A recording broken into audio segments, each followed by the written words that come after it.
70% আবাসন ভাতা, বাজেট বৃদ্ধি এবং সব প্রকল্পে অগ্রাধিকার দেওয়ার 3 দফা দাবি নিয়ে পুলিশের বাধার মুখে পড়েছে জগন্নাথ বিশ্ববিদ্যালয়ের শিক্ষার্থীদের মার্চ টু যমুনা।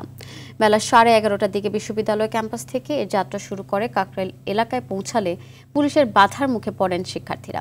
এ সময় টিয়ার শেল, সাউন্ড গ্রেনেড নিক্ষেপ করে তাদের ছত্রভঙ্গ করার চেষ্টা করে পুলিশ। মঙ্গলবার রাত 8টায় জগন্নাথ বিশ্ববিদ্যালয়ের শহীদ মিনারের সামনে জরুরি সংবাদ সম্মেলনে জবি ঐক্য প্ল্যাটফর্মের পক্ষ থেকে এই লং মার্চ কর্মসূচির ঘোষণা দেওয়া হয়। গতকাল বিশ্ববিদ্যালয়ের মঞ্জুরি কমিশন থেকে আশানুরূপ কোনো ঘোষণা না আসায় লং মার্চ টু যমুনা কর্মসূচি ঘোষণা দেন জবি শিক্ষার্থীরা।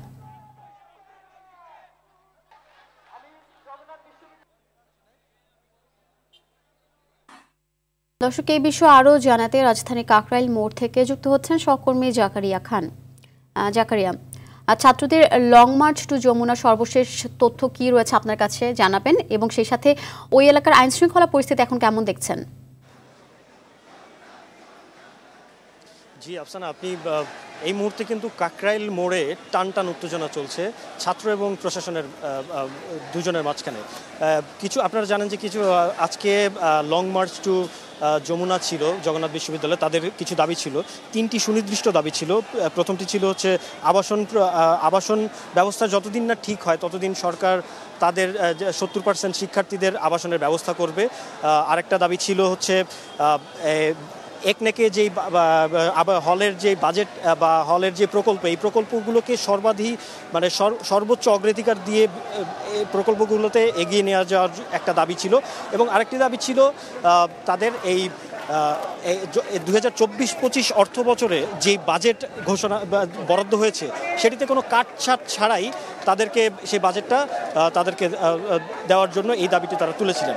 এবং সকাল 11:30টায় তারা জগন্নাথ বিশ্ববিদ্যালয় থেকে যখন মিছিলটি নিয়ে আসছিলেন এখানে ছাত্রদের দাবি, তারা দফায় দফায় এখানে পুলিশের বাধার মুখে পড়েন। এবং সর্বশেষ যখন কাকরাইল মোড়ের কাছে আসেন তখন তাদের উপরে পুলিশ টিয়ার শেল এবং বলেছেন যে তারা এখানে ছড়রাগুলি তাদের উপরে নাকি ছোড়া হয়েছে দাবি করেছেন শিক্ষার্থীরা।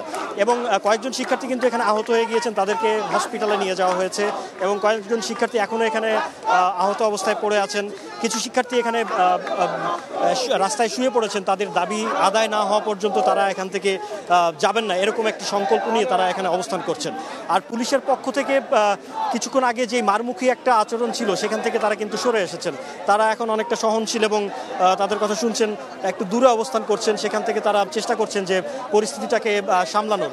কিন্তু এখানে যত বেলা বাড়ছে এবং সময়ের সাথে সাথে কিন্তু এখানে শিক্ষার্থীরা জড়ো হতে শুরু করেছেন, জগন্নাথের শিক্ষার্থীরা। এবং তারা বলছেন আজকে তারা দাবি আদায় করে এখান থেকে যাবেন।